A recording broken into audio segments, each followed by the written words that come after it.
అందరికీ నమస్కారము. శివభక్తి యూట్యూబ్ ఛానల్కు స్వాగతము. ఈరోజు మనం వాడపల్లి వెంకటేశ్వర స్వామి గుడి గురించి తెలుసుకుందాం. అంబేద్కర్ కోనసీమ జిల్లాలో ఎన్నో పుణ్యక్షేత్రాలు ఉన్నాయి. వాటిల్లో ప్రసిద్ధిగాంచిన పుణ్యక్షేత్రం శ్రీ వాడపల్లి వెంకటేశ్వర స్వామి. పురాతన కాలంలో నౌకాపురం గ్రామానికి సమీపంలో గౌతమి నది ఉంది. ఒకరోజు నదిలో చందన వృక్షం ఒడ్డుపుట్టకు వచ్చింది. ఆ ప్రాంతవాసులు ఆ చందన వృక్షాన్ని ఆసక్తిగా చూశారు.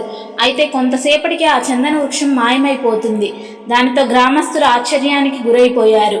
ఈ నేపథ్యంలో ఒక వృద్ధ బ్రాహ్మణుని కలలో స్వామివారు కనిపించి ఆ గ్రామంలో పురుషులు ప్రభాత సమయంలో గౌతమి నదిలో స్నానమాచరించి స్వామివారిని స్మరిస్తూ నదీ గర్భంలో కొంత దూరం వెళితే అక్కడ చందన వృక్షం దర్శనమిస్తుందని స్వామివారు తెలియజేశారు.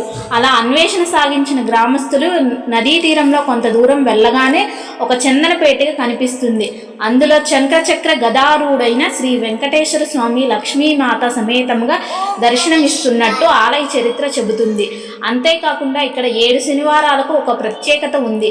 ఏదైనా కోరిక కోరుకొని ఇక్కడ 7 శనివారాలు 7 ప్రదక్షిణలు చేసి 7 చలిమిడి దీపాలను స్వామివారికి వెలిగిస్తే మనం కోరిన కోరిక నెరవేరుతుందని ప్రసిద్ధి. ఇక్కడ స్వామివారికి బెల్లం తురాభారం ఇస్తారు. అంతేకాకుండా స్వామివారి గుడి యొక్క గోడకు రూపాయి బిళ్ళను అతికిస్తే అది అతుక్కుంటే కూడా మన కోరిక తప్పక నెరవేరుతుందని ప్రసిద్ధి. ఇక్కడ స్వామివారు చందన చెక్క రూపంలో దర్శనమిచ్చే ఏకైక పుణ్యక్షేత్రం. 7 వారాలు వచ్చిన తర్వాత ఇక్కడ అష్టోత్తర పూజ చేయించుకోవాలి. అంతేకాకుండా మరి ఒక శనివారం కూడా రావాలి. అది స్వామివారికి వడ్డీ వారం. అందుకే ఈ స్వామివారిని వడ్డీ కాసుల వాడని కూడా అంటారు.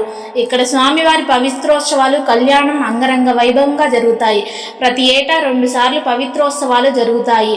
ఇక్కడ ప్రతినిత్యం భక్తులకు అన్నదానం చేస్తారు.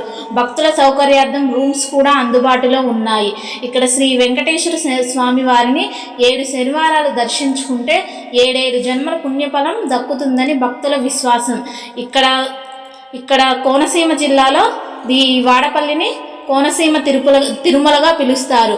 ఇక్కడ స్వామివారి కోరిన కోరికలు తప్పకుండా నెరవేరుతాయి.